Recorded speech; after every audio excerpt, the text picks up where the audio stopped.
I'll tell you one title of one of the shorts. Please. We get an exclusive. Is Worst Contact.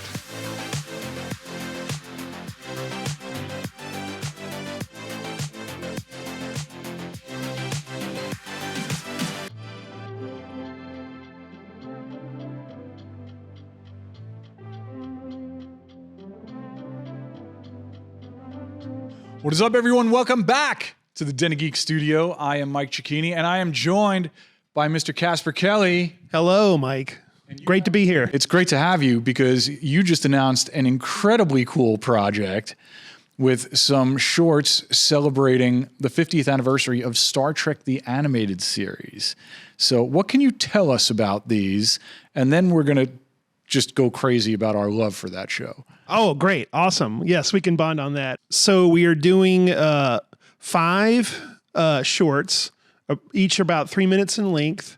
And they are going to feature a wide variety of Star Trek shows drawn in that original series style, including original series characters. They're going to be very fun and very silly, and they'll be available on social media and StarTrek.com. And they're sort of designed for the casual fan, but hopefully there will be many little touches in there for the more hardcore fan as well.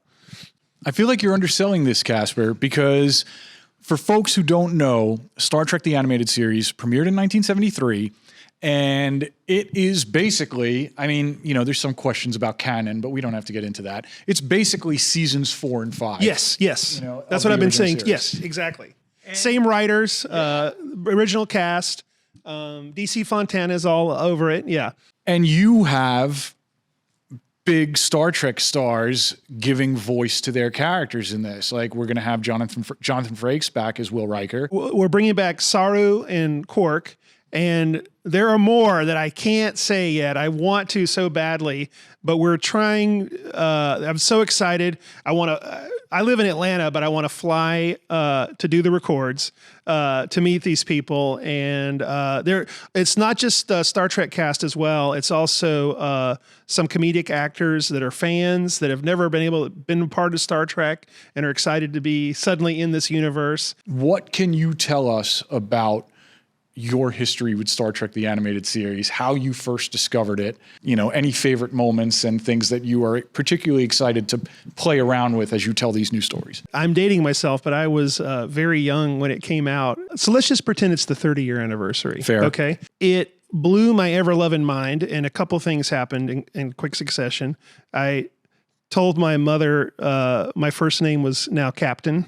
I was Captain Kelly. I didn't understand that was a title. Then it stopped showing, and my mom goes, well, it's just not in the TV guide. I don't know what to tell you. And I would watch TV, and then every 30 minutes just check all 3 channels to see if it happened to be on, and just do that all day, wanting to watch it. I still do that sometimes. So like I'm not that far away from you here. You just made me think of something. It is kind of interesting in the 70s. It's sort of like they forgot about kids' entertainment. So they just wrote that cartoon for adult, just as they normally would. Yeah. And or like Mad Magazine would parody R-rated movies that a child would have no hope of, like parody A Clockwork Orange, A Clockwork Lemon. No child has seen that movie, you know, or not, I hadn't, but you learned, you know, and it's great to expose kids to that. I remember watching these because they re-aired them on Nickelodeon when I was a kid. I was already familiar with Star Trek, but then the idea that there were these 30-minute animated episodes done in that very cool and simple filmation style, but that hit every bit as hard as original series stories is mind-blowing to me.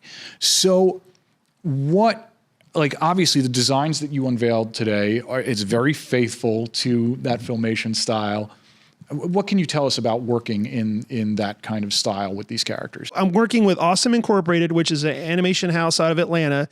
I've worked with them a long time. They did Too Many Cooks. They did the G.I. Joe section in Too Many Cooks, and they're wonderful. And they're doing Ren and Stimpy right now. It's fun. I've done a decent amount with that. In fact, Alex Kurtzman, the sort of god of Star Trek right now, was inspired to use me from these Wonder Twin shorts I did a while ago that were sort of making fun of the Super Friends era Wonder Twins and how they would get into mishaps, and they were so bad that the people they were trying to save would frequently die. So I learned a lot about to make something look, I'm rambling, to make something look old, for example, because I would watch it and I go, it still looks digital.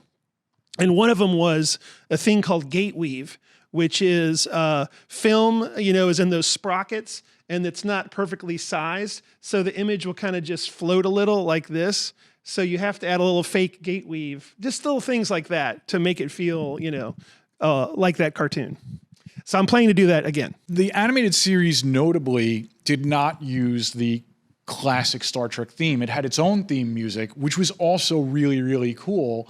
Are you bringing in any other elements like those distinctive sound effects or that old theme tune, or is there new music for these? How are these going to work? We're definitely getting the sound effects, and which I love, like just the communicator sound or the door. I mean, it's magic. It gives you, the theme songs we're figuring out.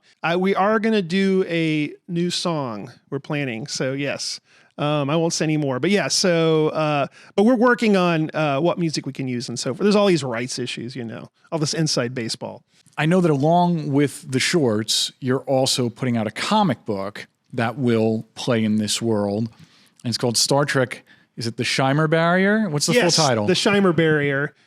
Which is a nod to the CEO of Filmation, Lou Scheimer.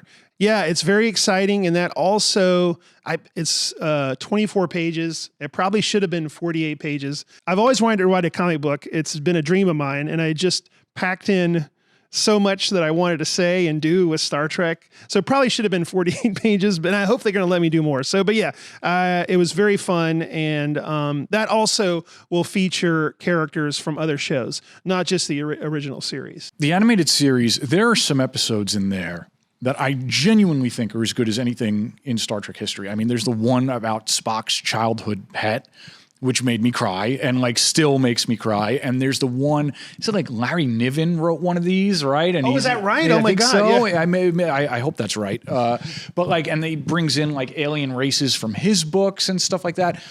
Are there any particular episodes from that classic Star Trek run that stand out to you? So I think you're right. So many do. As a kid, when I watched that episode, I think it's called The Practical Joker, the one with it's the first appearance ever of the holodeck. It was called the Recreation Deck. And I think Sulu and Uhura are in there, and then suddenly they're in a snowstorm. And that just blew my mind. The concept, they're in the starship, but they're also on a planet in a snowstorm. Yeah, I love that. Yeah, it's I feel like it's time for them to rediscover this show in the streaming era. I really hope that your new shorts celebrate that and also put new eyes on it. But I just cannot wait to see what you do with that style. Oh, thank you so much. I'll tell you one title of one of the shorts. Please. We get an exclusive. Is Worst Contact. Well, great. Casper Kelly, thank you so much for joining us. Enjoy the rest of the show. I had a great time. I love you guys.